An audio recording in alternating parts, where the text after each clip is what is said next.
অনেকেই জানতে চান যে ম্যাডাম গর্ভাবস্থায় আমি কতবার সিজার করতে পারবো, তো আজকে আমি সেটা নিয়ে আলোচনা করব।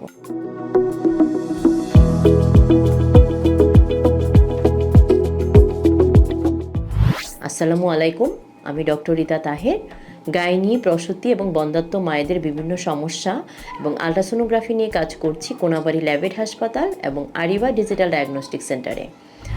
তো সিজার আসলেই হচ্ছে একটা অপারেশন এবং এটা বড় অপারেশন। সেই জন্য যে কয়বার সিজার করা যাবে, তো একটার পরে দুইটা সিজার, প্রথম বাচ্চাটা যদি সিজার হয় দ্বিতীয় বাচ্চা সিজার করতে হয় এবং তৃতীয় বাচ্চাটা অবশ্যই সিজার করতে হয়। বাট আমি মনে করি যে আপনারা দুইটা বাচ্চা পরে আর না নেওয়াই ভালো, তারপরেও হচ্ছে আপনারা তিনটা সিজার পর্যন্ত করতে পারেন। 4 নম্বর সিজারটা খুবই রিস্কি হয়ে যায়, সেটাতে না যাওয়াই ভালো। তো আপনাদের জন্য সাজেশন হচ্ছে 3 নম্বর কি 4 নম্বর পর্যন্ত সিজার করা যায়, বাট 3-এর বেশি না করাটাই ভালো।